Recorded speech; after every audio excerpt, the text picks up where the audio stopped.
Kita mesti bedakan kehidupan hewan dengan kehidupan manusia. Yuk, tarik ke sini.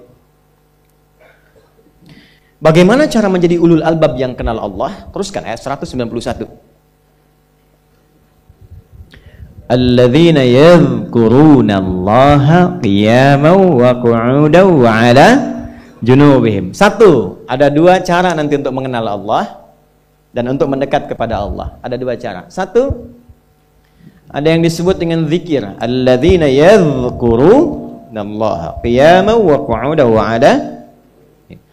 Ada orang yang selalu ingat Allah, baik di semua aktivitasnya, baik berdiri, duduk, bahkan berbaring, ingat Allah. Tadi yang saya katakan, lihat langit, ingat Allah. Nih Pak, indahnya begini Pak, maaf ya, lihat istri itu ingat Allah, lihat anak ingat Allah, ibu lihat suami ingat Allah. Kalau melihatnya begitu, maka substansi berumah tangga itu nikmat rasanya, dan tanggung jawab itu melekat pada diri kita untuk terjaga dalam kebaikan. Ya, saya nitipkan handphone saya ke antum, dan antum tahu itu punya saya, ya, dan anda mencintai saya misalnya, ta'zim di situ.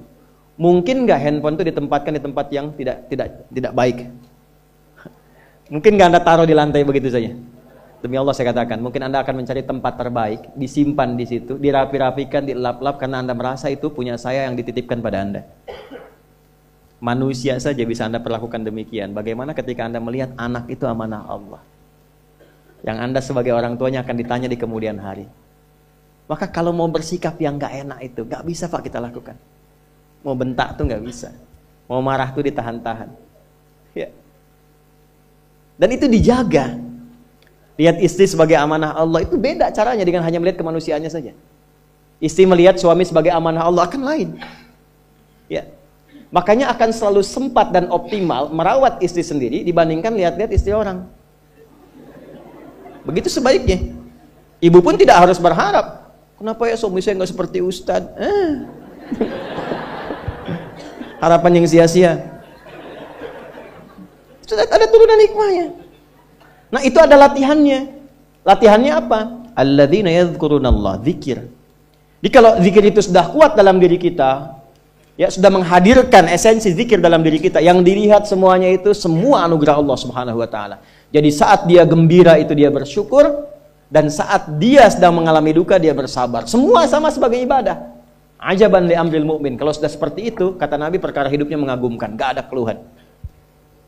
Itu latihannya zikir. Nah, zikir ini di Quran diturunkan dalam bentuk yang pokok berupa amalan ritual. Karena itulah semua bentuk amalan ritual disebut dengan zikir.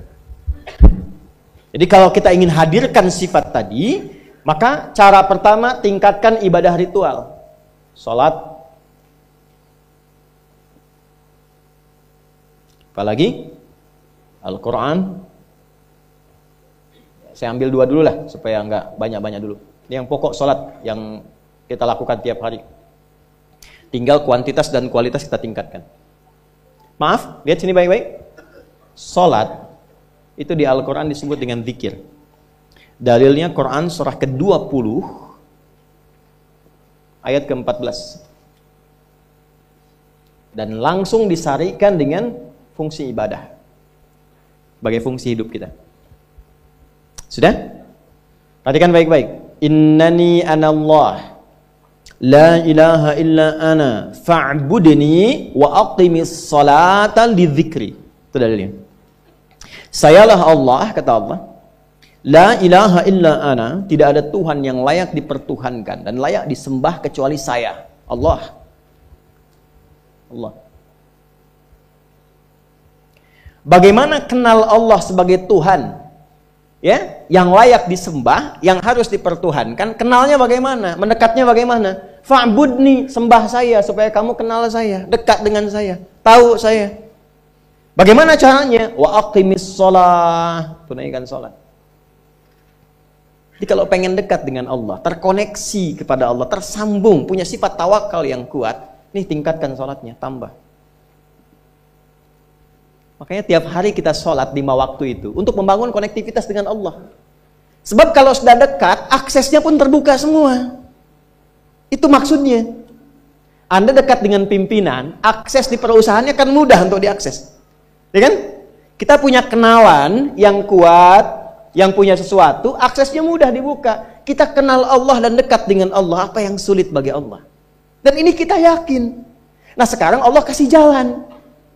Coba lihat orang-orang dulu, ya. Mereka ketika akan melatih dirinya untuk tersambung kepada Allah, sholat semua, termasuk para nabi, rasul. Tapi dahsyatnya, ketika ada apapun dalam kehidupannya yang sulit Allah mudahkan, minta langsung dikabulkan. Dan sangat luar biasanya, seringkali terjadi mintanya lewat sholat.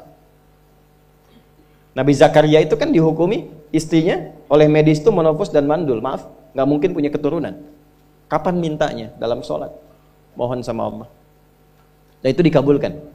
Dan diabadikan di Quran dengan surah yang sama, Ali Imran ayat 38 sampai 39. Hunalika da'a Zakaria rabbah qala rabbi habli min ladunka dzurriyyatan thayyibah innaka sami'ud du'a. Ya Allah, mereka mengatakan aku nggak mungkin punya keturunan. Mereka mengatakan istriku punya keterbatasan. Maka aku memohon kepadamu yang tidak punya batas dalam pemberian. Engkau yang maha mendengar. Kalau kepada yang maha mendengar doa saya tidak dikabulkan, mohon tunjukkan kepadaku lewat sholat ini ya Allah, dengan cara apa lagi dan kepada siapa aku mesti memohon. Itu nggak nunggu lama, permohonan selesai, turun jawaban ayat 39-nya. Fanadatul malaikatu wa huwa qa'imun yusalli fil mihrab.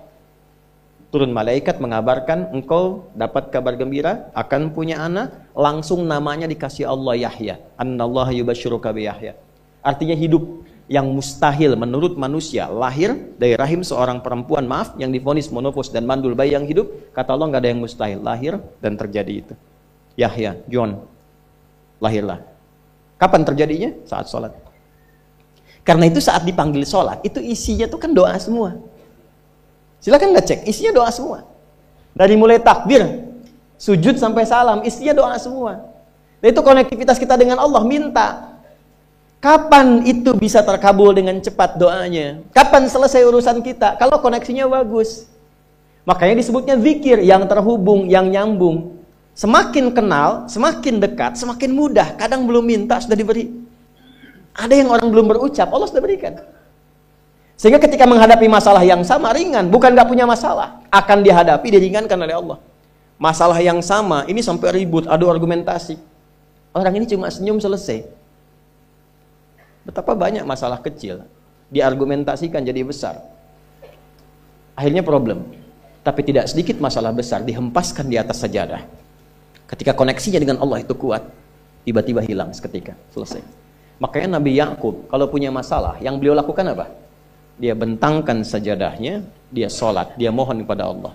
Itu dilestarikan di Quran surah ke-12 Yusuf ayat ke-86. Aku tuh kalau sedang punya masalah apapun, ya aku bangun konektivitas dengan Allah. Innama ashku bathi wa huzni ila Allah. Saya curhatnya cuma sama Allah. Ini Pak, ini bagian pertama.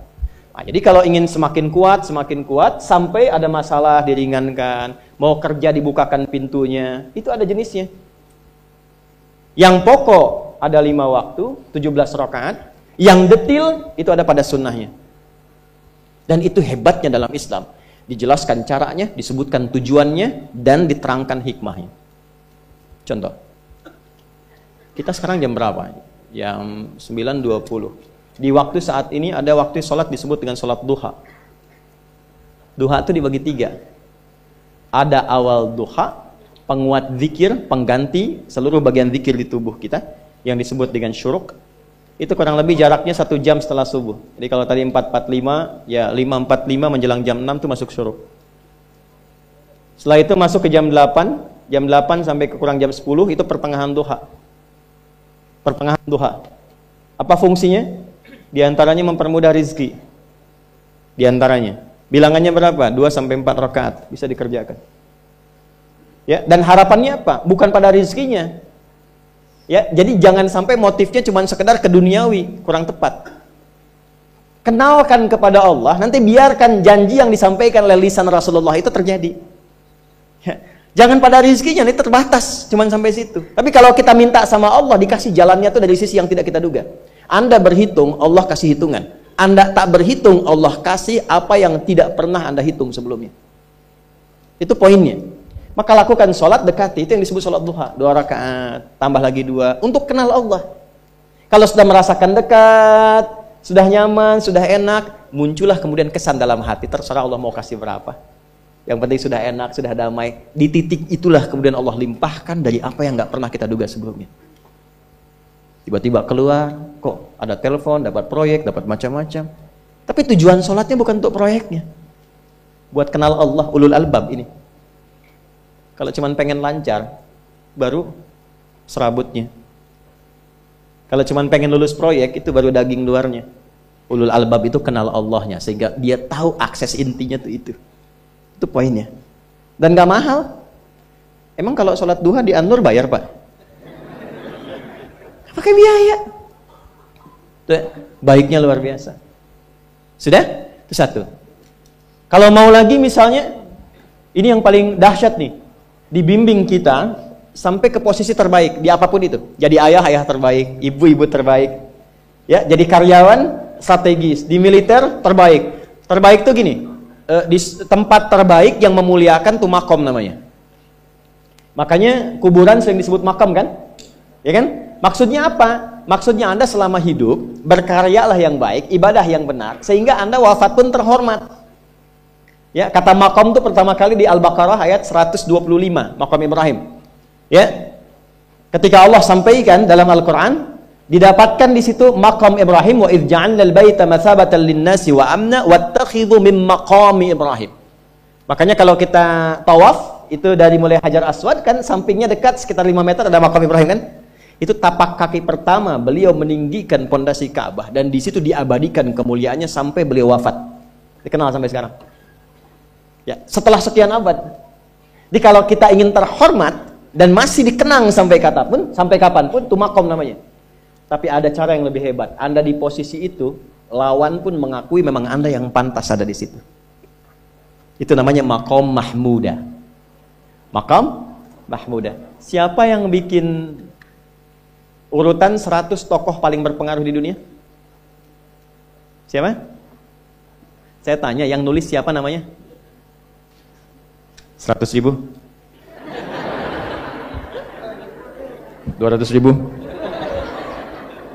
Dia mencari langsung di Google tuh. Lambat mas, waktu habis. Michael Chart. Dia yang nulis, maaf ya. Urutan pertamanya siapa? Muhammad SAW. Yang nulis itu muslim atau bukan? Kok bisa tergerak hatinya untuk menempatkan seorang nabi muslim di tempat pertama? Saya tanya begini, kenal Abu Jahal nggak? Ya Allah. Makin siang nih, nggak fokus nih. Saya kira cuma di Bengkali saja yang kenal Abu Jahal, sini kenal juga. Baik, Abu Jahal itu, apakah orang ini tidak kenal Nabi? Kenal. Orang ini tahu, kalau saya sebut orang ini berarti kurang bagus ya. Kalau saya sebut beliau berarti baik ya. Abu Bakar saya sebut beliau, Abu Jahal orang ini. Maksudnya Abu Jahal. Apakah orang ini tidak tahu kalau Nabi itu mulia? Tahu. Nabi unggul. Nabi hebat kan? Jadi mengakui sebetulnya Nabi unggul. Dan gulat dengan Nabi itu dalam olahraga kalah. Dia tahu Nabi itu kuat. Ya. Di dalam cinta juga tahu Nabi paling unggul. Abu Jahal melamar Sayyidah Khadijah ditolak, Nabi nggak lamar, Sayyidah Khadijah minta dilamarin. Ya. Dari sejak itulah dia nggak mau tahu semua yang dari Nabi, pokoknya semua harus jelek. Walaupun dia tahu itu baik. Nggak kenal, sampai nggak menanamkan pada dirinya nggak ingin kenal kebaikan Nabi. Nggak ingin kenal pada sesuatu, itu jahlun namanya. Jadi kalau ada mbahnya yang paling bodoh yang nggak pengen tahu, itu Abu Jahal namanya. Maka sejak saat itu orang ini disebut dengan Abu Jahal. Tapi Abu Jahal pun itu meyakini kebenaran, kekuatan Nabi, cuman karena iri saja. Gitu. Tapi dia nggak bisa nolak.